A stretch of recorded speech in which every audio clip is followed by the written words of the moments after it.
I'm Joshua McClinton. I'm an all-around mechanic and I build custom trucks and do custom boat accessories. The shop's been open for 6 months right now. I was mobile before and finally decided to have an actual place to sit down and do the work at. I'll work on anything, it doesn't matter what it is. You know, I've got cars, boats, basically what anybody wants, doesn't really matter.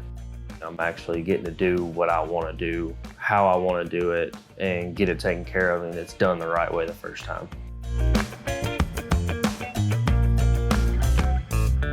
It's a 2020 Ford F350. Can't disclose everything, but it definitely has the 16 to 18 full air ride, like ultimate air ride lift. I've got lights all the way around, Memphis audio inside the truck, inside the bed of the truck. Fury's hooked me up with a set of tires. KG1's hooked me up with a set of wheels. Custom headlights, custom interior. A little bit of everything that I can pretty much touch has been touched.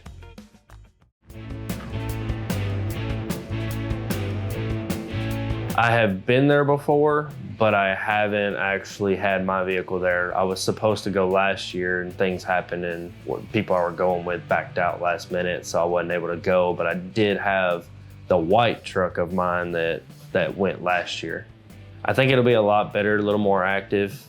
I think it's gonna be a pretty good show this year. It shows people what I can do, what our shop can do, the stuff that basically we can do in general. Like if you dream it, we can pretty much build it. It's showing off my skill set, and it's not just a skill set of, hey, I can turn wrenches and get the engine running. I can make it look good at the same time.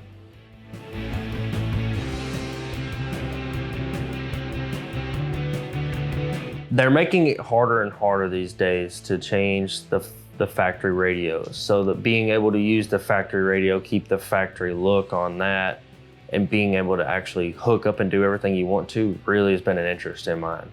So the fact that they now offer amp kits and I can change out to newer style stuff like the wireless CarPlay and still keep the factory forward basic radio concepts and stuff that they have is pretty legit, because I know a lot of people are struggling with the aftermarket side on the radios.